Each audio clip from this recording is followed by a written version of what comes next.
Fala, Noite. Marcolino, Fala, Glauco. E aí, meu velho, como é que você tá? tudo em paz? Deixa eu só ver aqui que o meu áudio está baixo. Qual o problema dele Tá me estar ouvindo baixo? direitinho? Deixa eu ver se é o volume.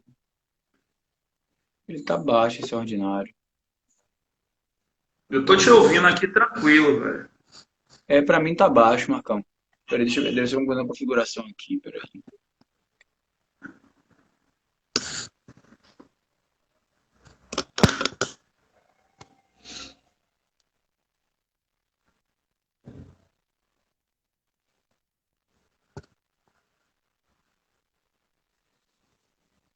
Então, fala agora. Tá de boa? Tá me ouvindo? Ah, agora tá. Agora tá filé. E aí, tudo E aí, certo? Glauco, como é que você tá, meu velho? Como é que você tá? Tudo ótimo, graças a Deus. Tomando E aqui a um vinho para correria? relaxar. Já arrumou o quarto lá? Já tá tudo armado já, velho. Dia primeiro, aí se tudo der certo, ele não queria chegar antes, dia primeiro. Dia primeiro agora de novembro? É, velho. Dia primeiro já. Vixe, rapidinho já passou, né, velho? É, foi rápido, Marcão. Você viu um dia desse, já daí já, na porta. E como é que tá a expectativa, o Marcão, assim, nervosismo, como é que tá? por enquanto eu tô tranquilo, não tô ansioso por enquanto, sacou? Mas você fica ali mais preocupado, né? Vai chegando a data, minha esposa tem sentido bastante desconforto, né? Abdominal, dor no pé da barriga, mas mais no final do dia. Durante o dia ela fica bem, sacou? E aí a gente tá na expectativa dele ir até dia primeiro, mas pode ser que ele queira vir antes, né? Mas se ele quiser chegar antes, tá tudo arrumado já. Ah, pronto, beleza. Bom que venha com muita saúde, né, velho? Exatamente, é o que importa. O resto, a gente dá um jeito. É isso aí. Glauco, primeiramente eu gostaria de agradecer o convite, você é meu parceiraço, a gente tem vários projetos juntos. Inclusive, a gente está com um projeto aí para ver. Já Esse está bus, amarrado de corda esse projeto esse e a bus é gente muito tem que massa. colocar em prática aí, tem que terminar de colocar esse projeto em prática para a gente Aham, ficar livre de certa forma, né, velho? Porque já está aham. demorando muito, mais quase um ano já. Eu acho que tem mais de um ano já a gente Ah, estudando isso, a gente escrevendo e já está na hora de colocar. Mas assim, gostaria de agradecer o convite, você ter aceitado o convite, terceiro participante do Papo de Pliometria. Inicialmente, eu tentei convidar pessoas assim que estão mais próximas a mim. Lógico, eu fiz convite a outras pessoas que eu não conheço uhum, presencialmente, mas uhum. inicialmente eu convidei algumas pessoas que eu considero referência na área. Você é uma delas, você é o terceiro convidado. E assim, eu conheço, eu sei quem é o Glauco Corrêa, mas aí se apresente aí, quem é o Glauco Corrêa? Bom, galera, primeiro quero agradecer a Marcão pelo convite, né? Dizer que é uma honra poder estar falando um pouco sobre essa temática aqui. Como ele mesmo colocou, a gente tem estudado bastante, né? Ele bem mais do que eu, né? Eu estudo mais essa característica do trabalho de potência, a variável pliometria, né? Voltado para um público específico que é o idoso, né? Então, assim, eu tenho direcionado mais o meu foco de estudo em três perspectivas, né? Idosos, reabilitação e dor, né? Pessoas que têm dor e seja ortopédica ou por qualquer outro motivo, dor persistente, né? Ou popular dor crônica. E hoje vou começar também a trabalhar com emagrecimento sustentável, né? Então aí, marcar uma testemunha aí do processo que eu passei. Perdi quase 25 quilos dentro de um ano aí de reorganização de hábitos, várias coisas. E agora eu quero também contribuir com esse fator. Mas basicamente hoje o meu atendimento presencial, ele se finaliza a atender idosos e pessoas com dor, né? Então hoje basicamente só trabalho com essa população. E nos últimos anos aí eu me dedicado a estudar apenas isso, né? Estudar apenas essa característica, essa população para poder dar o meu melhor a cada dia com eles, né? Então, eu sou formado em Educação Física pela Universidade Católica do Salvador, tenho uma especialização em treinamento funcional logo quando foi começar a falar sobre isso no Brasil, fiz uma especialização pela Veiga de Almeida e tenho inúmeros cursos de extensão aí, nacional e internacional, todos voltados para a ciência do movimento humano, né? Então, basicamente é o que eu tenho feito nos últimos anos, de aplicação teórica, né? E prática é o que eu acabei de falar. Massa, massa, que massa, Val.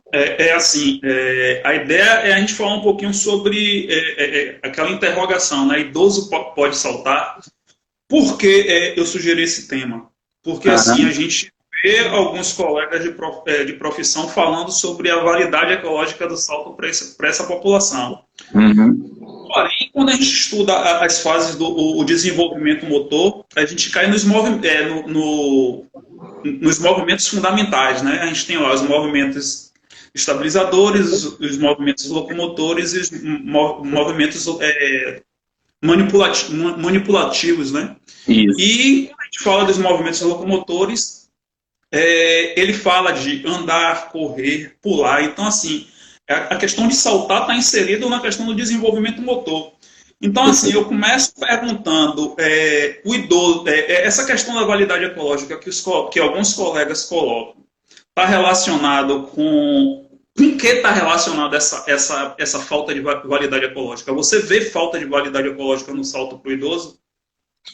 Marcão, vamos, antes de responder essa pergunta, abrir grande Rafa Medrado aí, foi um cara que eu tive a oportunidade de trabalhar com a reabilitação pós-Covid, e esse saltou pra caramba aí, saltou bastante durante o processo de reabilitação dele, e foi bem interessante as respostas. Mas vamos lá, Marcão, antes da gente responder nessa questão da validade ecológica, a gente precisa entender alguns princípios para justificar a minha fala, tá?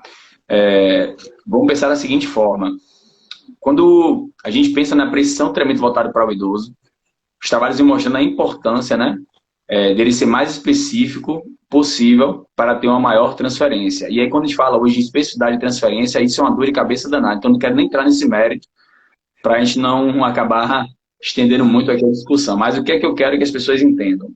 Quando você olha um idoso se movimentando no dia a dia, assim como um atleta, existem 3 movimentos que eles realizam, independente do que a gente passa no dia a dia. Seja um idoso ou um atleta. Movimento de locomoção, de manipulação e estabilização, como você mesmo colocou. A diferença de um atleta de alto rendimento para um idoso é a velocidade com que essas coisas acontecem. Certo? A velocidade, a amplitude, como ocorre dentro da ação. Quando a gente O junta ambiente, quando a gente junta esses 3 movimentos e interage esses 3 movimentos ao mesmo tempo, a gente tem um que a gente chama de padrão fundamental de movimento. Então, por exemplo, quando o indivíduo pega uma bola e ele arremessa a bola parado, jogou a bola na parede. Isso é um movimento que envolve manipulação, porque ele aplicou a força de um objeto, e estabilização, porque ao jogar essa bola, o centro de massa dele é desafiado a ficar dentro da base de apoio. Então, existe estabilização. Mas a partir do momento que eu pego essa mesma bola e mando ele dar um passo para trás e andar e arremessar a bola, agora envolve locomoção, estabilização e manipulação. E assim é no dia a dia, tá? Então, quando o idoso sempre levanta de uma cadeira, é um movimento, entre aspas, de estabilização. Porque ele está desafiando o centro de massa dele, mudar de posição no espaço e reequilibrar dentro da base de apoio dele. Então, a regra basicamente é essa. Eu vou pegar o exemplo de Dona Marlene, que foi uma senhora que eu compartilhei essa semana no vídeo, no Instagram, que ela foi fazer um teste de sentar e levantar e ela não conseguiu no primeiro dia. Ela não conseguia levantar da cadeira. E ela falou que isso era uma coisa que era muito desconfortável para ela. Depender dos outros para levantar da cadeira ou sempre ter que apoiar a mão no banco para poder levantar. Então, para ela, não conseguir levantar da cadeira era algo extremamente desprazeroso e que ela se tornava, por conta disso, uma pessoa frágil na percepção dela. Então, isso mostrava a fragilidade dela. Então, a partir do momento que a gente começou a treinar, uma das coisas que ela mais pediu, Glauco, se você conseguir fazer eu levantar da cadeira sem botar a mão, vou te ser muito grata por isso. Então, ela agora, essa semana, ela fez 18 agachamentos, sentando e levantando na cadeira. Para quem não fazia nenhuma 2 meses atrás. Então, assim, uma melhora de 1.800%. Glauco tem validade ecológica, eu tenho certeza que para ela teve muita validade ecológica. Sabe por quê? Porque no dia a dia dela, ela sempre levanta e não precisa mais botar a mão para ela sentar e levantar. Porque no dia a dia dela agora, quando ela vai no vaso sanitário, não precisa ficar alguém na porta do vaso sanitário para poder levantar ela do vaso sanitário. Então, na minha concepção, isso tem validade ecológica para ela. Existem outras teorias, as pessoas defendem uma percepção diferente em relação à validade ecológica. E eu respeito, cara. Eu respeito e entendo. Mas a minha percepção e a dos meus clientes pacientes é essa que eu acabei de colocar. Hoje eu atendi uma pessoa que ela me disse que tinha 3 anos que não conseguia colocar o pé, uma senhora de 32 anos, em cima do joelho para calçar meia. E isso também para ela é muito desprazeroso. Em uma sessão, ela conseguiu fazer isso. Não fiz nada mirabolante. Fiz um trabalho simples, é um trabalho isolado, mas que para ela, eu tenho certeza que tem uma validade ecológica absurda. Porque no dia dela, ela precisa colocar o pé em cima da perna dela para poder calçar meia. E não precisa de ninguém para colocar isso no pé dela. E o que é que os trabalhos vêm mostrando? Que o que mais mata o idoso, na verdade, é a dependência. E quanto mais dependente o idoso é, os trabalhos vêm mostrando que a tendência da mortalidade aumenta. Logo, quanto mais independente o meu idoso é, maior a expectativa desse idoso. Portanto, eu acho que o grande objetivo do exercício é melhorar a função desse idoso. Agora, qual é a estratégia que você vai usar? Vai ser musculação? Vai ser treinamento baseado em sistemas complexos? Vai ser pilates? Cara, não me interessa. Se você melhora a funcionalidade dele, se você dá ele a condição de ser um indivíduo que aumenta a funcionalidade global, que tem uma relação com autonomia e independência, que são coisas diferentes, isso é que importa. Qual a modalidade que você vai usar para isso? Pouco me interessa. Se você conseguir tornar ele mais funcional, isso é o mais importante. O problema todo, Marcão, é aquilo que a gente vem discutindo há algum tempo. A gente fica muito preocupado em explicar métodos, em dizer qual é o melhor, em dizer o que é que funciona mais. E, na verdade, cara, a gente tem mais de 95% da população sedentária no Brasil. Né? E quando a gente está preocupado em querer mostrar o que é melhor, e essas pessoas não estão se exercitando, a nossa preocupação acaba sendo algo supérfluo, perto do nosso objetivo central, que é tornar Acaba que a gente, como profissão, acaba falhando, né, Glauco? Perfeito, Marcão, perfeito. Então, eu acho que, a partir dessa perspectiva, e aí você falou do salto e a validade ecológica, na minha concepção, tem. Sabe por quê?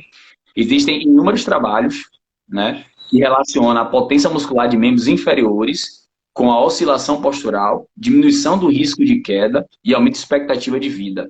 Assim como tem outros trabalhos também mostrando a relação da potência muscular de membros inferiores com a alta relação em relação à melhora em atividade do dia a dia, como sentar e levantar de um banco, como subir uma escada e como descer a escada. E para um idoso, Inclusive, acabou de sair uma revisão. Inclusive, acabou de sair uma revisão sistemática, lógico que não com idosos, se eu não me engano, foi com atletas, que fala que o treinamento pliométrico é tão eficaz quanto o treinamento de equilíbrio para melhorar o equilíbrio. Perfeito, perfeito. Então, sobre essa perspectiva, isso bate totalmente com o que você está falando agora, né? E o esquerdo, assim como o professor... Trabalho do Ramires Campilo até. O esquerdo e também o... Caramba, esqueci o nome dele agora. O Cadore, cara. Pô, Cadore, assim, os caras publicam demais falando sobre isso. Os caras publicam demais falando sobre isso. Esquerdo, então, nem se fala, cara. Eu acho que a gente tem muita produção científica que contribui, né, de forma significativa nesse sentido, né, de mostrar a importância de trabalhar a potência muscular de inferiores, até porque existem trabalhos mostrando também que a partir dos 40 anos de idade, indivíduos, quando comparado, por exemplo, pega um grupo de indivíduos de 20 a 40 anos, quando comparado a um grupo de indivíduos acima de 60 anos, os motoneurônios, principalmente que saem de L1 a L3, tem uma redução de 50% de indivíduos acima de 60 anos. Ou seja, esses motoneurônios, ou neurônios, né, eles são responsáveis pela força e potência de membros inferiores. Ou seja, neurologicamente falando, a gente tem uma tendência a ter menos força em membros inferiores, né? À toa que trabalha com relação de neurônio motor. Exatamente. E a relação é o seguinte, geralmente, por década, a gente perde o dobro de força e potência em membros inferiores quando comparado a membros superiores. Ou seja, o que é que eu devo concentrar o meu trabalho no idoso, sem sombra de dúvidas, melhorar a eficiência de membros inferiores. Porque tem relação com a marcha, que também é um marcador em relação à expectativa de vida. Tem relação com o sentar e levantar, que também é usado como marcador de expectativa de vida. Tem relação com a melhora do equilíbrio também, que é um marcador de expectativa de vida. E por aí vai. Então, a partir dessa perspectiva, eu acho que a gente deve gastar muito tempo no trabalho de membros inferiores, de força e potência muscular. Agora, qual vai ser a sua estratégia de trabalho? E fica a critério do profissional, né? Hoje eu costumo dizer que eu trabalho baseado em movimento. Mas essa semana, essa senhora que eu postei, ela falou assim: ô Glauco, algum dia eu não vou poder fazer aquele aparelho ali, a cadeira extensora. Aí eu falei: pode, a senhora quer fazer? Ela falou: você acha que eu preciso? Eu falei: na perspectiva da sua necessidade, não. Mas, se a senhora tem vontade de fazer, a gente pode colocar assim no seu tempo. Ela, Isso está relacionado também com a questão de adesão, né, Glauco? A gente acabar manipular o treino de acordo com os gostos pessoais do aluno. Não vai ser uma série ou duas cadeiras extensora que vai colocar meu trabalho a perder, velho. E sem falar que aquele estudo clássico da Fitarone, ela utilizou cadeira extensora, né? Perfeito. Melhorar a capacidade funcional de idosos com Parkinson, né? Perfeito, exatamente. Usou apenas cadeira extensora e melhorou o teste 6 minutos. Que Isso é o mesmo. de promoção. E, no final das contas, o que a gente procura, na verdade, é melhorar a independência. E o que é mais independente do que a locomoção? A independência garante sobrevida, velho. A locomoção garante a gente sobrevida. Entendeu, Marcão? Então, vai ser essa perspectiva, cara. Eu gasto muito tempo da minha sessão trabalhando força e potência em membros inferiores. Uso diversas estratégias para isso, inclusive saltos. Agora, é do dia para a noite? Não. É um processo. E assim, até hoje, eu nunca tive o desprazer de atender uma pessoa e não conseguir fazer ela chegar na melhor desse sentido. Eu também, sem exceção, todos os alunos, do mais velho ao mais novo, todos passam por isso. Sacou? Todos passam por isso. Eu tenho utilizado bastante também com o público que eu atendo e algumas pessoas relatam não gostar de saltar. Eu explico da importância.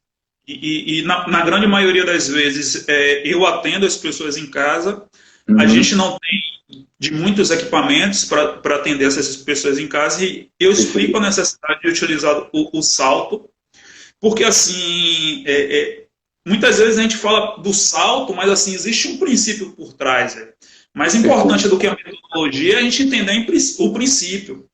Por exemplo, com idosos acontece muito a questão da sensibilidade do OTG, né? E a gente já conversou até bastante sobre isso. Exato, então, você utilizar os princípios do treinamento pliométrico, que é o entendimento sobre o ciclo alongamento e encurtamento, mesmo sem você utilizar o salto especificamente, você pode melhorar a capacidade funcional desses indivíduos, né? E é exatamente assim que eu começo, né, Marcão? Então, assim, Dona Marlene, como você viu lá, ela não conseguia levantar da cadeira. Então, qual foi a estratégia de trabalho? Comecei a desenvolver um trabalho voltado, primeiro, ao controle de movimento, à estabilidade, em ela perceber o centro de massa dentro da base de apoio. E hoje em dia, cara, você tem que ver a diferença da marcha dela. A diferença é grotesca. A firmeza que ela tem na marcha dela, eu tenho registrado isso. Eu filmei o TUG, né, pelo que ela fez, ela não conseguiu levantar da cadeira, aí permiti que ela colocasse a mão no apoio para ela conseguir levantar e fazer. Você vai ver que no vídeo ela é uma pessoa extremamente frágil no andar. Você vê que é uma pessoa que a qualquer momento pode cair. Você vê agora, velho, eu refiz o teste, filmei, a diferença é absurdamente grande, velho. Tipo assim, ela levou a primeira vez 25 segundos para fazer o TUG, 3 metros. Sair do banco, contornar e voltar. Quase caía na hora que ela fazia o retorno, né, em relação ao cone, por conta de deslocamento de massa para fora da base de apoio. Então ela não teve capacidade de desacelerar isso de forma efetiva. E aí, automaticamente, ela acabou ficando quase em uma situação de desequilíbrio e caindo. Aí ela conseguiu reequilibrar, aí veio devagarzinho, sentou na cadeira. Foi 26 segundos, eu acho. Sabe quanto tempo ela fez agora? O mesmo teste? Em aproximadamente 8 segundos. Então, essa é uma melhora de mais de 50%. Você quer dizer que eu não dei para essa pessoa uma melhora de qualidade de vida? Sabe, Marcão? E fora isso, é o prazer, né? Os relatos que ela me faz. Assim, pô, Glauco, hoje eu fiz uma estrupulia. Fui na rua com minha acompanhante, que é a moça que acompanha ela, e disse a ela para ela não ficar pegando em mim. Porque você falou que eu não sou frágil, eu tenho que andar sozinho. Eu falei isso. Fui, subi escada, desci escada, carreguei sacola, tudo sozinha, andei no meio fio todo torto, aquele negócio que você faz de pisar no lugar todo irregular, andei, não senti nada. Semana passada, infelizmente, ela entrou pela garagem, o sensor de luz não acendeu, ela não viu um batentezinho, tropeçou e caiu. Aí machucou, arranhou o joelho e arranhou a mão. Mas sabe qual foi o mais bacana disso tudo? Ela falou assim, Glauco, se fosse há 3 meses atrás, provavelmente eu estaria com minha cara toda arrebentada. Porque eu não Glauco, teria você... capacidade para colocar minha mão na frente e não machucar o meu rosto. Isso é bacana, porque assim, Marcão, ela percebeu a melhora dela.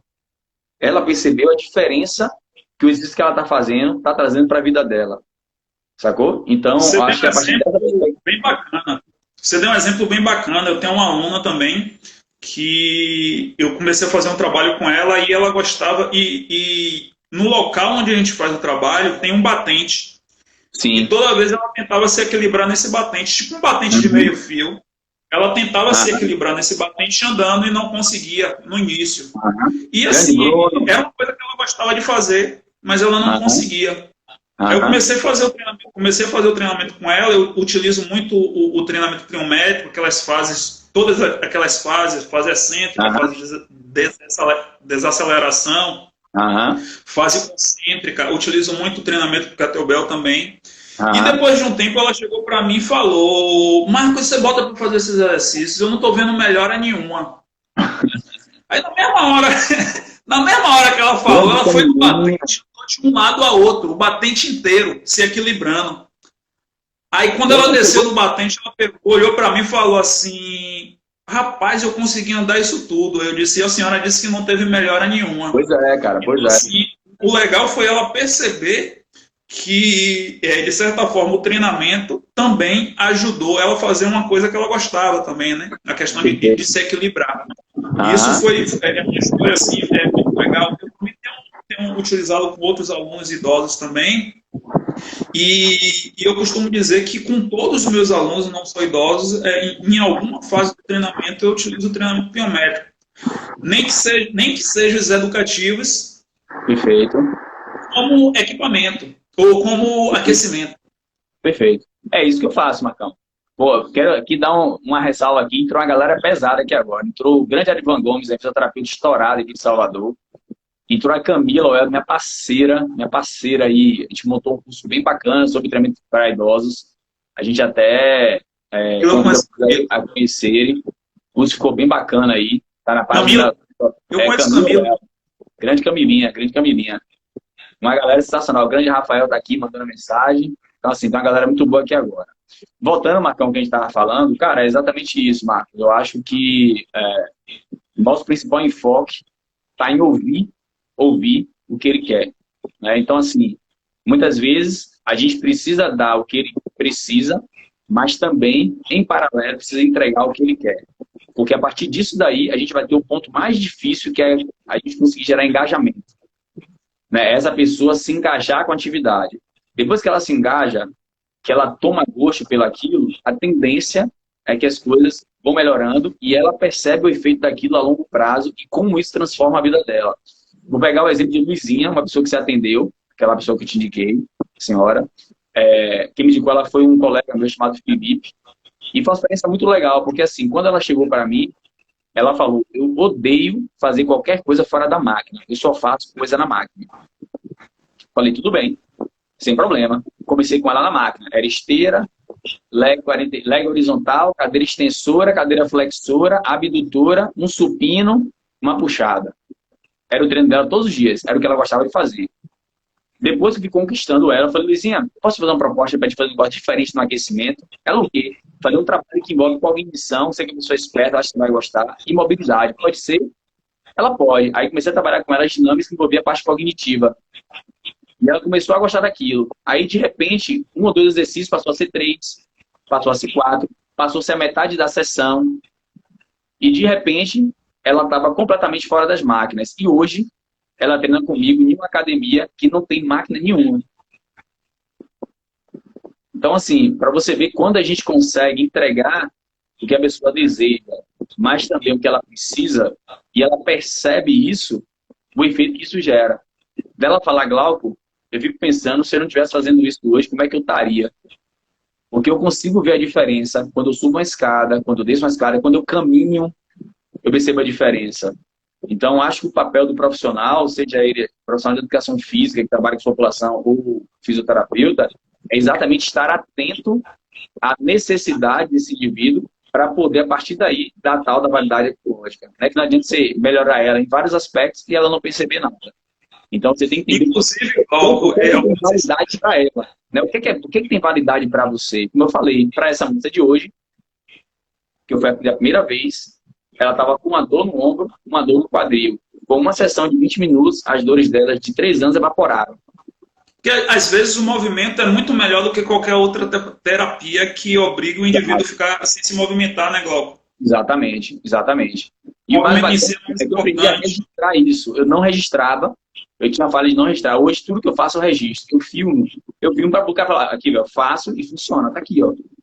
Tá aqui. Eu tô mostrando aqui, ó. Ah, não tem artigo, mas tá aqui, cara. Na prática, tá aqui o resultado. Tá aparecendo. Tá tudo baseado em evidência, só que da forma que eu interpreto. Mas tá aqui o resultado. O resultado tá aqui. Não tem como negar. Não é um, não é dois, é um bocado, sabe? É um N gigante. Glauco, Então, às assim, vezes a gente vai atender esse público, o público grande mais velho. chegou, mostra aí da fisioterapia aqui da Bahia. Trabalha muito com idoso também, com parte de habitação cardiopulmonar, um monstro também aí. Viu, Glauco? Às vezes a gente vai trabalhar com esse público e a gente fica com muito medo de que eles façam determinados movimentos. Perfeito. E quando a gente fala da pliometria, do trabalho de saltos, assim, alguns estudos vêm mostrando, inclusive, que esse público tem uma aceitabilidade muito grande em relação a esse tipo de treinamento. Né? É ao contrário do que muitas vezes a gente acha, eu falo a gente assim, como maioria, como categoria, não especificamente eu e você, mas assim, os estudos vêm mostrando o contrário, né? Que a aceitabilidade é muito grande. Inclusive, eu lembro que quando eu atuava em academia, eu já venho estudando a pliometria durante muito tempo, você sabe, meu amigo, você sabe disso. E quando eu comecei a introduzir trabalho de saltos, arremessos com a população mais idosa, assim, você fica sendo você fica sendo mal visto de certa forma, né? Porque você está promovendo uma coisa que ninguém faz, que é fora do contrário, fora do padrão. E uma questão interessante é assim, que você faz esse tipo de treinamento, o treinamento é muito rápido. Em 20, 30 minutos no máximo a sessão termina, inclusive os idosos ficam, já acabou, nem cansei. Aí você fala, não, esse treinamento não é para cansar não, esse treinamento é para melhorar a sua capacidade funcional, não é para cansar não, você não tem que sair daqui cansado da academia não, né? Exatamente. Em relação à literatura, traz algumas normas de prescrição, como é que você vê essa relação entre o que é preconizado na literatura e como você utiliza. Por que eu faço essa pergunta? Porque, assim, a gente tem vários guidelines, eu estou falando especificamente do treinamento pliométrico, só que começou a sair alguns estudos que questionam esses guidelines em relação ao treinamento pliométrico. O que a gente vê é que o que é feito na prática do treinador é um volume muito menor do que é preconizado nos guidelines. Como é que você equaliza essa questão de pegar informação da ciência, algumas informações, alguns guidelines, e como é que você aplica isso em sua prática clínica? Vamos lá, então. Essa é uma boa pergunta. Geralmente, quando a gente fala em trabalho de característica pliométrica, né? Você sabe muito bem qual é a minha concepção em relação a isso, que é igual à sua. Né? Então, a gente pode entender que o cara pisar à frente e retornar, isso é um trabalho de característica pliométrica, ou reativa. Né? Então, quando é esse tipo de trabalho, eu faço um volumezinho maior. Pode chegar até fazer 50, 70 toques no chão, em uma única sessão, indivíduo iniciando a brincadeira. Início, primeira sessão, eu já posso brincar isso com ele. Porque eu sei que aquilo é igual a ele andar. Você só está mudando o padrão, no caso, né? Só estou mudando a direção e como ele se comporta em relação ao espaço. Certo? E o que os trabalhos vêm mostrando? Que geralmente o idoso cai em tarefas de transferência. Ou seja, sabe como é que ele cai? Quando ele está em pé, alguém chama, ele vira. Porque ele não tem capacidade de desacelerar esse movimento, então ele perde o controle e cai. Que tem uma relação com a reatividade. Então, eu começo a brincar com ele através dessa perspectiva. Ele ficou mais consciente do movimento, aprendeu o que é acelerar e acelerar, aí eu começo a introduzir o trabalho de característica reativa, ele sentado. Então ele pega, sentado. Lembra panturrilha na máquina? Panturrilha na máquina. Sabe como é? Panturrilha, o burrinho, né, mano? Que botava que prende na perna, o cara, pronto. Ela fica sentada ali e começa a bater os pés no chão. Para começar a desenvolver coordenação no tornozelo e ganhar reatividade. Ela sentada começa a bater, para entender o que é. Ela começa a bater. Aí faz 10, faz 15, faz 20, vai fazendo. Começou a coordenar, e pode observar que ele vai começar pisando, um pé antes, um pé do outro. Ele vai descoordenado. Ele pisa um, pisa outro, pisa os dois, pisa um. Quando ele começa a coordenar, isso me dá uma sugestão de que está na hora dele começar a fazer isso de uma outra forma. Que pode ser, por exemplo, em pé. E como é que eu faço isso? Coloco ele segurando em algum objeto e faz 2, 3 saltos. Para. 2, 3 saltitos. Para. 2, 3 saltitos. Para. Então, eu trabalho com volume de 15, 20 repetições e é o suficiente. Depois eu começo a estimular a reatividade no quadril, através de movimentos balísticos, como, por exemplo, ele fazer jogando o braço dele para trás e levantando rápido. Depois eu posso colocar uma carga excêntrica com um elástico, puxando ele para trás e ele levantando rápido. Então, começa a desenvolver reatividade, tanto na região do tornozelo e gastrocnêmio, assim como na região do quadril.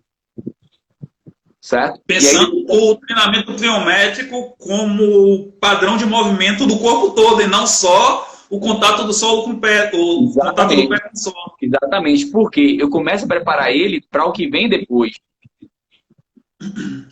Para o que vem depois. Então, é você fragmentar de alguma forma e depois integrar. Porque quando você fala assim, ó, agora eu quero que você faça aquilo que você fazia, mas isso daqui. E ele sabe o que é.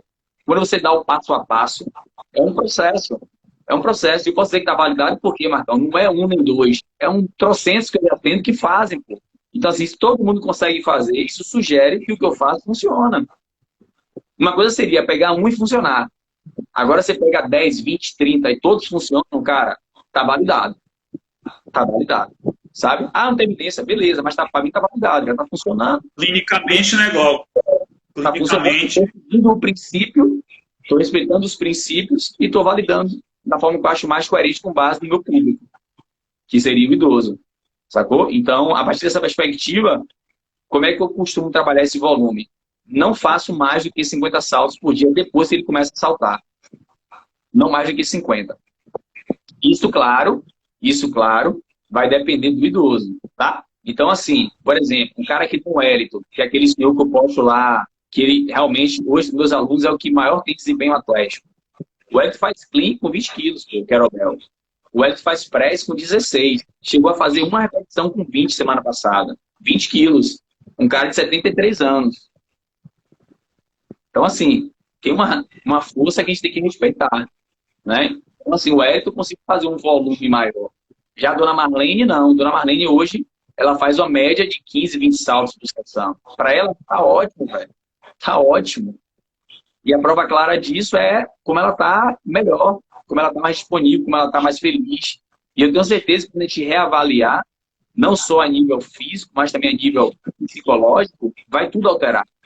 Porque é a questão de você estimular. Se você estimula, se ele responde ao estímulo, você continua estimulando, né? Como é que eu costumo fazer também? Por exemplo, eu fiz lá uma série, fiz 2, mas percebo que ainda tá legal, eu testo. Falo assim, ó, tenta aqui agora. Geralmente, antes da sessão, depois que a pessoa, isso se a pessoa conseguir levantar, né? Sentar e levantar da cadeira, eu faço aquele teste de 5 repetições. 5 repetições no menor tempo possível. Ela faz. Tum, tum, tum, marca o tempo. Beleza. Faço as intervenções que eu quero fazer. E depois, se eu achar que é necessário, mando ela fazer o teste. Se baixar o desempenho, pelo menos 10% seria. Se ele faz 5 repetições em 10 segundos, e ele faz agora em 12, tem uma redução de 20% aí de velocidade. Então, para mim, se eu quiser trabalhar potência... Tipo de terminar o treino. A gente já conversou bastante sobre isso. Acabou, né? Também anteriores. Pelo menos potência acabou. Aí eu posso trabalhar outras coisas. Posso trabalhar controle motor, posso trabalhar melhoria de coordenação para marcha, mas potência, acabou o treino. Acabou. Entendeu, Marcão? Então, alguns eu faço isso, outros não. Outros não precisam porque eu percebo. Ele consegue me deixar nitidamente claro para mim que ele não tem razão de fazer mais. Mas o Wellington, por exemplo, é um cara que se eu não fizer isso, eu não sei se está pronto ou não para terminar a sessão. Por que eu percebi? Quando eu comecei a fazer isso, o Wellington, por exemplo, O treino que eu achava que estava bom para ele era só um PPA. Eu só potencializava ele e não gerava adaptação. Porque eu estimulava o suficiente para ele melhorar o desempenho, mas não tinha queda na sessão. Ele só ficava em high. Ele não fazia o low. Sacou, Marcão? Então, quando eu comecei a fazer isso, aí eu entendi que ele tinha que fazer mais volume do que os outros. Então, quando a gente fala no guideline, a sugestão é treinar potência para o idoso uma vez na semana é o suficiente. 2 séries de 12. Você consegue ter resposta na semana. 2 séries de 12. Para melhorar a potência de idoso, você consegue ter boas respostas. Mas isso aí a gente falando de uma carga mínima ideal, né? Isso. É isso aí. Sacou? É isso aí. Então, a partir dessa perspectiva, cara, eu acho que o grande segredo está realmente aí em enfatizar categoricamente para quem trabalha com idosos, trabalho de membros inferiores. E ainda tem um outro aspecto, existem trabalhos correlacionando aumento de carga mecânica em membros inferiores e melhora de capacidade cognitiva. Ou seja, só para trabalhar os membros inferiores, melhora a capacidade cognitiva do idoso. E a gente sabe que a cognição tem uma relação com a força, que tem uma relação também com a dinapenia, né? Que seria aí a perda de força associada à redução da inervação do motoneurônio. Então, assim, saiu um trabalho. Geralmente a gente analisa as coisas de forma muito simples.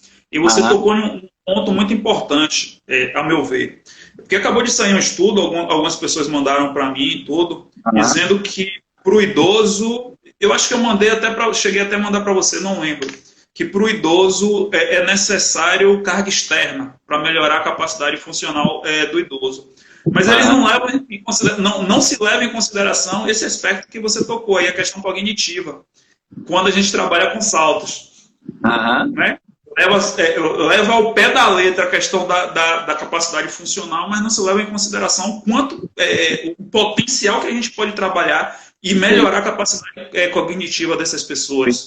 Não é isso? E existem trabalhos correlacionando, Marcão. Melhora de cognição e aumento de força. Sem um idoso, fazer nada de força. Só melhorar a cognição, melhora a força dele. Só melhorar a cognição. Inclusive... É uma variável neural muito importante, né? Exato, sem sombra de dúvidas. Marcão, toda sessão de treino dos meus alunos, independente de ser idoso ou ser mais novo, todos envolvem, no início, a parte cognitiva. Todos, sem exceção. Todos, sem exceção.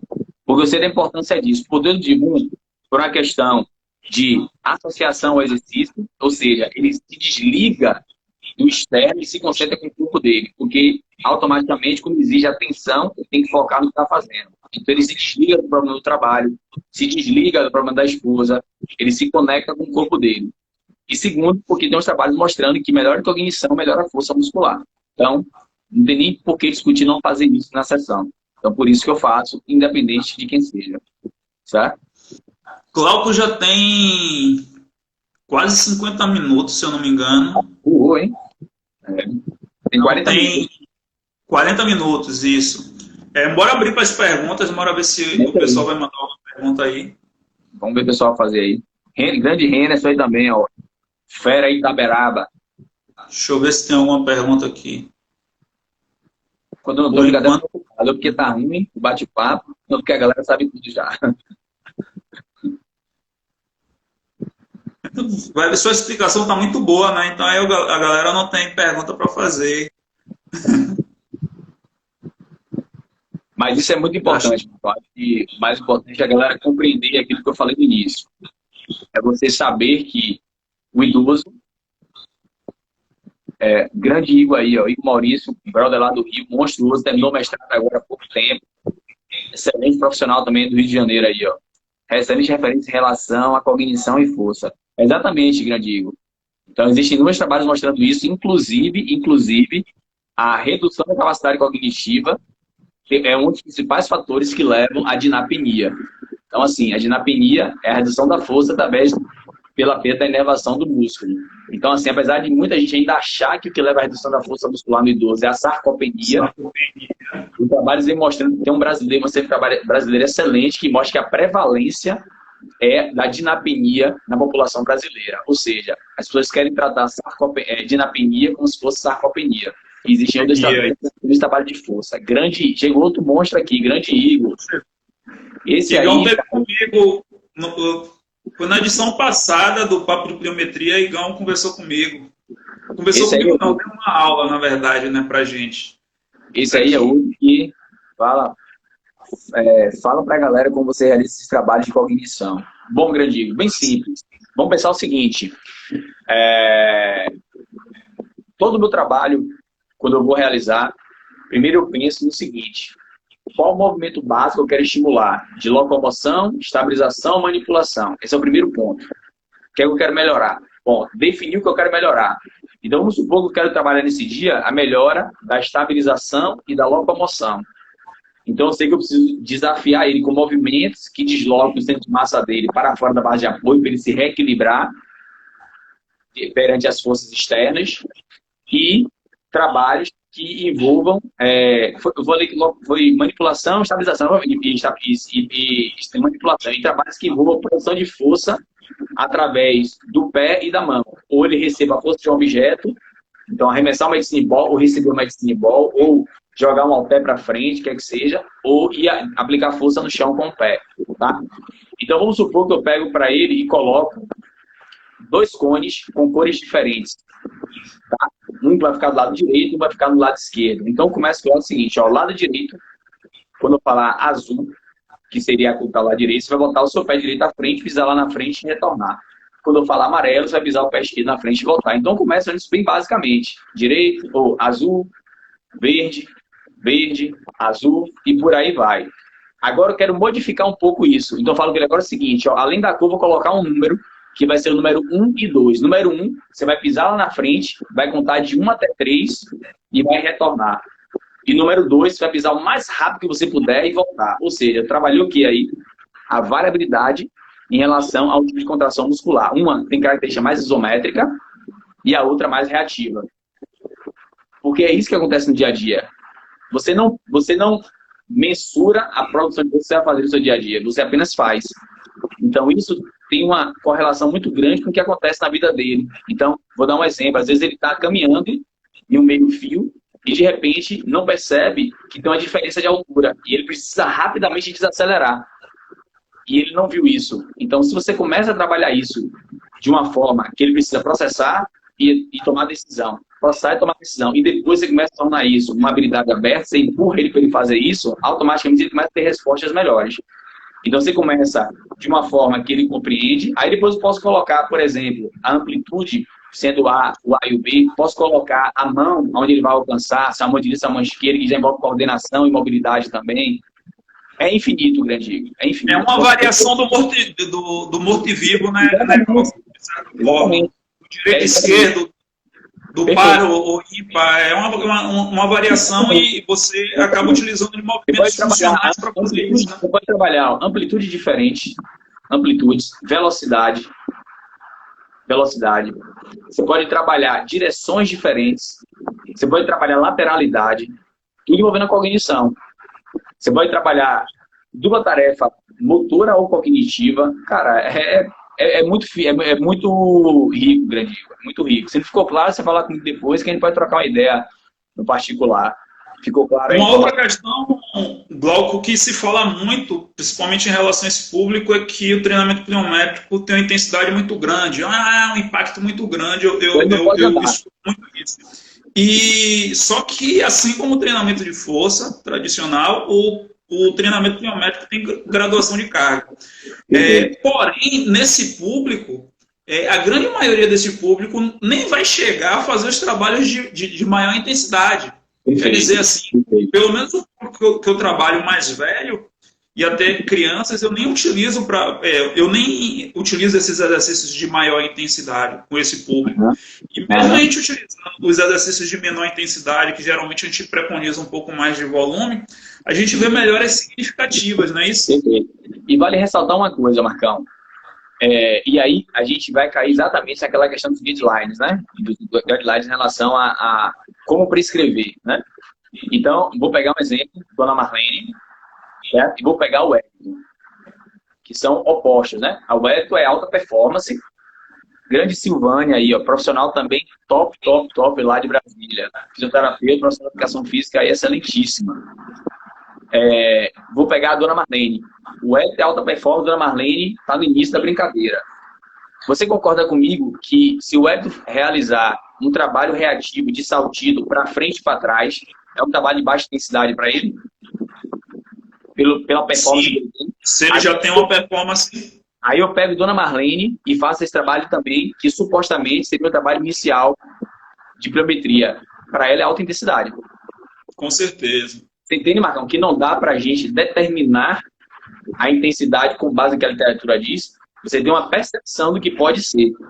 Mas quem vai dizer se é ou não é a pessoa que está realizando. E aí que entra a particularidade de cada um, a singularidade de cada aluno. E se você não compreende isso como profissional, me desculpe, você está precisando rever alguns conceitos. Né? Então, acho que a gente tem que entender que a gente lidar com seres humanos, cara. E cada ser humano é um ser único. Não dá para a gente tratar um ser humano como uma média de uma pesquisa. A pesquisa serve para guiar, para direcionar. Mas a gente não pode seguir aquilo como se fosse um trilho.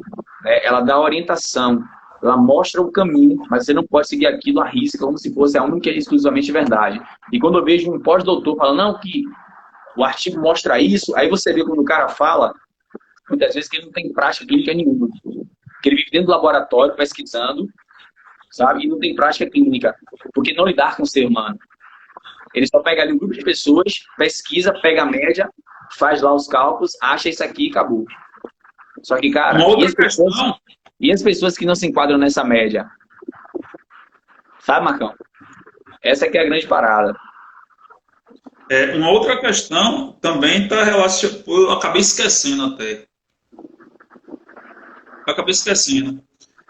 Mas assim... Quando a gente fala do treinamento pliométrico, algumas pessoas também falam muito dessa questão do ciclo alongamento e encurtamento rápido. Isso. E ciclo alongamento e encurtamento lento. E algumas dessas... A gente sabe, a gente entende essa separação. E algumas dessas pessoas, quando se referem ao ciclo alongamento e encurtamento lento, não consideram como treinamento pliométrico. Mas assim, mesmo a gente utilizando vamos dizer, essa ferramenta, o ciclo alongamento e encurtamento lento, a gente sabe que existe um princípio por trás disso. Se esse princípio traz respostas positivas para o nosso aluno, você acha que a gente vai se preocupar se isso é pliometria verdadeira ou pliometria falsa? Não é isso, Glauco? Foi aquele que está conversando nisso. Antes aqui, Marcão, de responder exatamente, Sil. Perfeito. É exatamente raciocínio é isso. Existe, dentro da literatura, uma sugestão, né, de sobrecarga progressiva dentro do trabalho pliométrico, só que a gente não pode entender isso como uma regra. É apenas um caminho que se pode seguir. Então, um direcionamento, né? Exato, um direcionamento. Então, assim, como eu falei, você pega a dona Marlene e faz um trabalho com essa característica, para ela é alta intensidade. Para ela, baixa intensidade, dá um passo na frente e voltar. Já para o Wellington, esse dar um passo na frente e voltar é nada.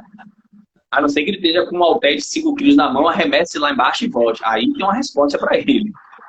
Aí você pega o atleta vai fazer um drop jump de 30 centímetros e vai ser considerado até alta intensidade, mas você vê que esse atleta responde muito bem e você pode aumentar a altura dessa caixa. Perfeito, exatamente isso. Então, assim, é muito individual, Silvio. Eu acho que acaba também, só para complementar a pergunta que eu fiz, o comentário que eu fiz para você comentar, e acaba que é totalmente ajustável, né, a cada indivíduo, né? Perfeito. Eu acho que o grande problema nosso ainda também é que a gente deixa o método de avaliação física muito complexo e a gente pode utilizar formas muito simples para a gente utilizar como método de avaliação física. Perfeito. Isso a gente vem conversando muito sobre isso. Então, assim, até o próprio exemplo que você deu do teste de sentar e levantar 5 vezes para você verificar perda de performance, a gente pode utilizar outras ferramentas. Então, assim, a gente tem informação, a gente tem muita informação hoje e essas informações podem balizar muito bem a criação do nosso método de avaliar. Perfeito. Exato. Perfeito. Marcão, assim, hoje, cara, o que é que eu penso, né? não existe forma melhor do que você valorizar o que você faz,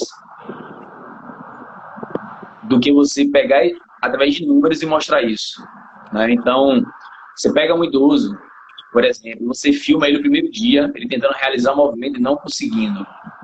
Você registra isso e mostra para ele aonde ele se encontra.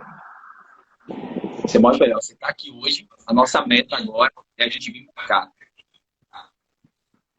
Você mostra a ele.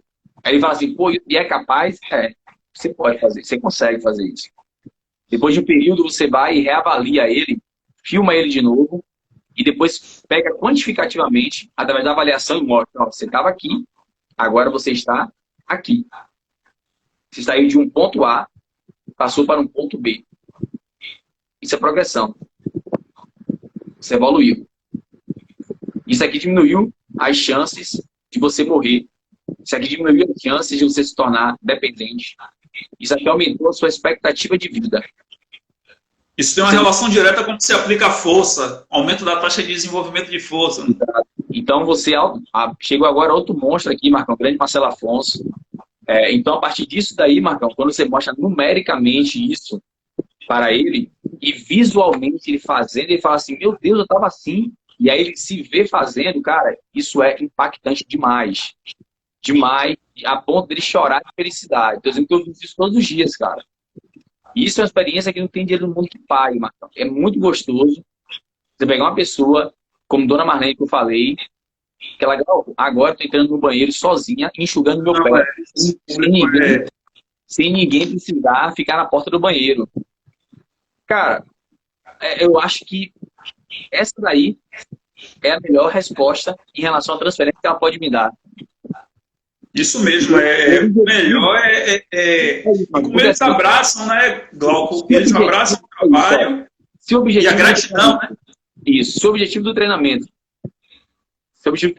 é melhorar a função dele, não é esse o objetivo central? Melhorar a função, ponto, não é isso? Para o idoso é melhorar a função, e ela me fala que ela não conseguia enxugar o pé dela, que ela não conseguia sentar e levantar de uma cadeira, que ela não conseguia levantar da cama sozinha, e ela passa a fazer isso sozinha. Cara, não tem resposta melhor do que essa para dizer que ele está tendo transferência do treino. Isso é performance também, né, Glauco? Claro, velho. Porque quando a gente pensa em performance, Marcão, a gente tende sempre a relacionar performance a esporte. Só que para o idoso, o esporte dele é o dia a dia, velho. O dia a dia. Tanto que eu brinco com eles assim, treino duro, vida fácil. É meu slogan com eles. Treino duro, vida fácil. Então, assim, o treino tem que ser duro. Tem que treinar pesado. Tem que sofrer no treino mesmo. Tem que sangrar, claro. Que sangrar no sentido de cada um dentro da sua possibilidade. Cada um, quando eu acho que é preciso e ele tem condição, eu puxo no treino. E acredito eu que esteja dando certo. Pelas respostas que eu tenho no dia a dia, pelas respostas da família me ligando, me agradecendo, pelos presentes que eu recebo. Pô, hoje mesmo saí para atender um, quando eu voltei, eu tava indo embora igual, me deu 2 garrafas de vinho. Então, assim, cara, sabe? Não tem, sabe, Então, acho que o caminho, cara, é esse, a gente tá cada vez mais tendo mais idosos para trabalhar, e infelizmente... Eu ia falar isso agora. Muito que é um público que vem crescendo bastante, né? A população tem envelhecido bastante, então a gente tem que se especializar cada vez mais para trabalhar com esse público. Os próximos 10 anos vai ser um salto gigantesco na população idosa do Brasil, cara. A gente vai acelerar a tal ponto de ser o país mais velho do mundo, velho. Que vai ter mais idosos, não vai ser o Brasil. O país mais velho do mundo vai ser o Brasil, cara. Mas, infelizmente, nem todo profissional está pronto para trabalhar com essa população. Isso é uma verdade. Quando a gente fala dessa questão assim, é porque muitas vezes a gente associa a questão do treinamento muito às máquinas e equipamento, né? E a pliometria tem uma vantagem enorme em relação a isso. A pliometria, até o treinamento kettlebell, que você não precisa de tantas peças para trabalhar com esse público. Então, assim, acaba sendo ferramentas mais baratas do que o que a gente vê no mercado e o que a gente vê na academia. E o que basta é a gente entender os princípios do treinamento e aplicar de forma com o método que a gente está utilizando. Perfeito. A grande vantagem da pliometria é que você não precisa de nada. Então, assim, você não tem um método que tem uma vantagem tão grande quanto a pliometria. A Exato. semana passada eu estava conversando com um amigo até, um amigo não, um professor fez uma postagem comparando o treinamento pliométrico com o LPO para melhora do salto vertical. Aí todo mundo comentou, massa, o LPO é bom para aumentar o salto vertical. Eu peguei e comentei. Vantagem para a pliometria, porque a pliometria você não precisa de implemento nenhum. Você não Exatamente. precisa de implemento nenhum. Só Aí suposto. o professor foi e comentou com você, gostei da sua análise. E é isso. E acaba assim, a gente também, a Bahia é um estado pobre, né?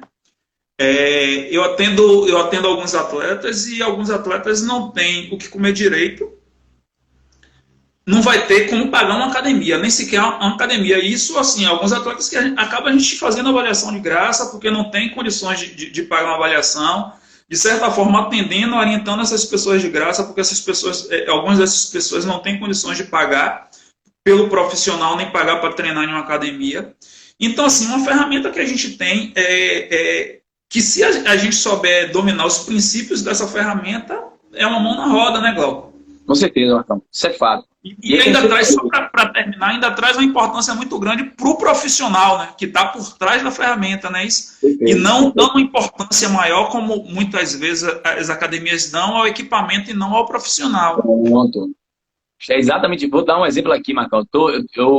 Semana passada, eu me matriculei na Smart Fit aqui perto de minha casa. Está tendo na academia do meu prédio, mas realmente os recursos já estão limitadíssimos, né? Eu fiquei o máximo que eu pude na academia e decidi voltar agora. Estou treinando 5h30 da manhã. Marcão, cara, ontem eu vi um garoto, ontem, devia ter no máximo 16 anos, sem experiência motora nenhuma. Você vê que acabou de chegar na academia, estava treinando ali, estava com o celular na mão, vendo, né, o treino, acho que alguma consultoria. O moleque fez, Marcão, sei lá, velho, uns 6 exercícios para peitoral, velho. Subindo reto, crucifixo, supino inclinado com halter, crucifixo inclinado, aí desceu, aí eu vi ele fazendo voador e depois pack deck. O moleque devia ter, sei lá, velho, 50 quilos, magrinho, sacou? Sem estrutura articular nenhuma, sem estrutura muscular nenhuma, fazendo um volume de treino absurdo, sacou? E provavelmente se achando o máximo. E aí, aquilo que você falou, não adianta ter esse arsenal de equipamento, certo?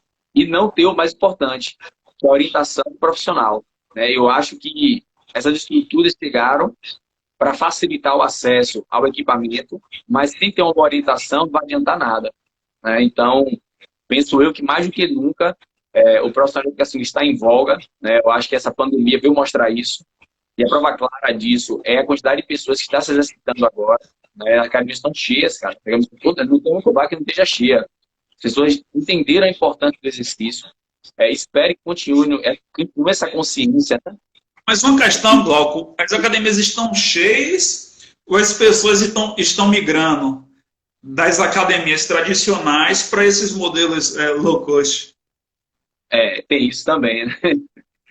Mas Porque, isso. assim, a gente vê, eu tinha visto o ano no ponto alto da pandemia, se eu não me engano, foi mais de 80 academias fecharam em Salvador. E esse público que já praticava exercício, de certa forma, eles saíram dessas academias e foram para outras academias. Uhum. E quando a gente vê os dados do IBGE, a gente não vê uma progressão no aumento do número de praticantes de exercício físico regularmente. Principalmente, e ainda assim, a gente tem um público que se exercita regularmente, porém esse público se exercita sozinho, né? Faz caminhada, faz corrida sozinho, né? Exatamente. Consultoria. E geralmente, infelizmente, é a recomendação de maneira geral do médico, né, Marcão? O médico recomenda isso, né? Você precisa fazer, por exemplo, a moça que eu atendi hoje mesmo, a senhora lá do ombro, do quadril, a recomendação do médico, ela agora é cardiopata, e a recomendação do médico é que ela faça caminhada. Que ela faça caminhada, apenas caminhada. Você vai dizer, na portaria na guarda do seu prédio, vai caminhar uns 10 minutinhos, 2, 3 vezes no dia e tá bom. A recomendação do médico foi essa para ela, do cardiologista. Então, assim, eu acho que é aí que está a grande questão, porque ainda o profissional de medicina, ele é o mais ouvido pela sociedade, de maneira geral, né? É o mais respeitado. Então, eu acho que precisa mudar nesse local, sabe, Marcão? Apesar que hoje muitos já entendem que força é importante, né? Minha esposa é patologista e ela fala, se você quer melhorar a sua densidade óssea, não é transnacha não, filho. É fazer musculação. Eu acho que tem melhorado muito essa relação. E por aí essa vai. Relação entre o profissional de educação física e o médico, eu acho que tem melhorado muito. Inclusive, hoje a gente tem esses casos que você falou. Mas assim, eu tenho uma aluna, eu atendo a família quase toda, e o médico recomenda ela continuar fazendo treinamento de força. Massa. Agora, essa semana ela teve um pico de pressão, ela fez até o mapa essa semana, e o médico recomenda ela manter o treinamento de força. Então, assim, em relação a isso, a gente vê que a mentalidade do médico, de certa forma, está mudando. O que eu acho que acontece muito também em relação ao médico é que o médico atende o idoso pensando no idoso comum que não faz nada. E aí ele imagina, ele não conversa com o médico, ele não conversa com o aluno, com o paciente, para saber se o paciente se exercita, e ele faz a recomendação tradicional de caminhada. Eu acho que acontece muito isso. E, de certa forma, acredito muito que não é nem por má fé, viu, Glauco? Eu acho que é questão cultural. Isso mesmo. Porque, assim, eu acho que na cabeça dele passa o seguinte, cara, eu sei que a caminhada, ele não precisa de nada para fazer, só botar um tênis e caminhar. Então, entre não fazer nada e fazer uma caminhada, com certeza a caminhada é ótimo. Não precisa nem botar o tênis, Glauco, na verdade. Pois é. Mas você vê, Marcão, e é isso que é interessante, assim, quando a gente pensa, né, no envelhecimento, né? O envelhecimento é algo inevitável. Todos nós envelhecemos diariamente, certo? Então, isso é inevitável. Fisiologicamente falando, é inevitável. Então, a gente sabe que dois fatores vão contribuir, a idade biológica e a idade cronológica, certo? A idade cronológica, a gente não tem como mudar, a não ser que faça um gato na identidade. Mas a biológica está atrelada a fatores de padrões de vida. Que horas você dorme, nível de estresse, alimentação, estilo de vida, né? Então, todos esses fatores vão contribuir para a sua idade biológica, né? Então, assim, muitas vezes, eu vou pegar o meu exemplo. Hoje, eu tenho 36 anos. Biologicamente falando, eu estou mais novo do que ano passado, quando eu tinha 35. Estou mais velho cronologicamente, mas estou mais novo biologicamente. Entendeu, Marcão? Então, assim, o exercício tem esse poder. Então, quando você pega um idoso que ele não consegue levantar da cadeira, ele tem uma idade cronológica e tem uma idade biológica ruim. A partir do momento que ele começa a levantar da cadeira, ele melhora a idade biológica dele. Porque ele está com mais autonomia. Entende, Marcão? Ou seja, você está dando a ele expectativa de viver mais e com qualidade. A tendência é que a gente viva cada vez mais, velho. A expectativa de vida foi 30 anos de idade, hoje é 76, se não para a memória. E daqui a 2 anos, provavelmente vai subir para 80, 82. Só que assim, chegar aos 82 em cima de uma cama, cara, sinceramente, eu acho que não é o que a gente quer. Então, assim, é o que eu converso com meus alunos. Eu falo, cara, ó, você precisa entender que eu te vejo 2 horas por semana. Te vejo, eu não atendo nenhum aluno, Marcão, mais do que 2 vezes na semana, meus alunos idosos. É 2 vezes na semana, velho. 2 vezes na semana. É 2 vezes na semana. Eu deixo claro para ele, a semana tem 168 horas. Eu te vejo menos do que 5% da sua semana. Se você não realizar nada nos dias que eu não estou com você, você não vai ter evolução. Você precisa fazer a sua parte. Autorresponsabilidade, Marcos. Autorresponsabilidade. E é isso que a gente precisa deixar claro para o idoso. Então, senta e fala assim, você sabe por que você tende a ter menos força na perna do que no braço? Porque você fica muito tempo sentado. Então, quando você estiver com sede, não peça água para a empregada. Vá até a cozinha e pegue sua água. É síndrome do idoso de vidro, né, Glauco? Exatamente. Síndrome do idoso de exatamente. E eu sei, velho, que a gente faz isso instintivamente. É natural. Ou você vê a sua avó pegando a sacolinha de compra, você, não, deixa que eu pegue para a senhora, minha avó. Você vai sua avó pegando, sei lá, alguma coisa mais para... Não, deixa eu pegar para a senhora. Não, velho, acompanha, fica observando. Deixa ela pegar, porque às vezes aquela é a única hora do dia que ela vai fazer força. Isso mesmo. Entendeu? E às vezes a gente, pela boa intenção de querer ajudar, acaba tirando a oportunidade dela fazer isso e automaticamente está prejudicando ela a longo prazo. Eu acho que está aí, eu acho que o campo está crescendo, está saindo muita evidência mostrando mais do que nunca a importância do exercício para todo mundo, mas para o idoso especialmente. Cara, é nítido o poder do exercício, é nítido, cara. Assim, é muito emocionante, como eu falei, você pegar uma pessoa que não conseguia levantar e ela falar assim, obrigado por permitir fazer isso de novo. Cara, sabe, Marcão, não tem preço, velho, não tem preço. Não tem preço, sabe? Como essa mulher de hoje que ela ficou eufórica. O fato de conseguir botar a mão atrás para abrir o sutiã dela que ela não conseguia fazer há 3 anos. Então, assim, cara, se isso aqui não tem validade ecológica, sabe? Não sei dizer o que é validade ecológica. Entendeu, Marcão? Isso mesmo, concordo plenamente, Paulo. Entendeu, Marcão? Assim, eu acho que hoje aquilo que está discutindo logo no início. A gente tem que se preocupar menos em querer defender o método e se preocupar mais em estimular o movimento. Seja ele qual for, porque tudo é movimento. Seja ele qual for. Concordo plenamente. Musculação é movimento, pilates é movimento, tudo hidroginástica é movimento. É claro que você tem sugestões de atividades que são mais interessantes para determinados quadros. Então, assim, uma pessoa que está, por exemplo, com osteoporose, você sabe que atividades de impacto é mais interessante do que atividades que não possuem impacto, para poder melhorar a densidade óssea. Então, a hidroginástica talvez não seja a melhor estratégia, mas entre hidroginástica, faz hidroginástica, não tem problema, faz hidroginástica. Se ela gosta de hidroginástica, deixa ela fazer hidroginástica dela e estimula a fazer outra atividade complementar. Isso que eu ia falar. Entendeu? Então, essa é a grande questão. E hoje a gente está muito preocupado, não, o meu é melhor. Eu já fui assim, eu já tive esse pensamento idiota, desculpa a palavra, imbecil de não, a cura para o câncer é tratamento funcional. Cura tudo, é a melhor coisa que tem. Cara, hoje não. O que você gosta de fazer? Me fala. Eu gosto de fazer. Então vamos trabalhar aqui. E vou tentando equilibrar as coisas. Boto o que ele precisa e o que ele gosta. Pronto, velho. Todo mundo sai ganhando. Ele gera engajamento. E a partir do engajamento ele vai gerar o quê? Aumento de qualidade de vida. Acabou, Marcão. É isso que interessa no final das contas, velho. No final do dia é isso que vai interessar. Não é se você faz treinamento baseado em sistemas complexos, ou se você faz treinamento funcional, ou se você faz crossfit, com sua... não importa, velho. O importante no final do dia é ele estar mais saudável. Agora, qual foi a estratégia que você usou? Com certeza. O que interessa. E hoje a gente vê muitos profissionais discutindo isso. Inclusive um que vocês sabem quem é, que eu já tomei até ranço do cara, que ele fica o tempo todo querendo discutir tudo que é, claro, viável para ele, né? Quando é interessante para ele, ele defende. Quando não é interessante, como aquela questão da pilometria que a gente foi questionar, e ele mudou o assunto de conversa, mudou a conversa de assunto, porque ele viu que não teve base para argumentar, né, no grupo dele. Então, assim, velho, sabe?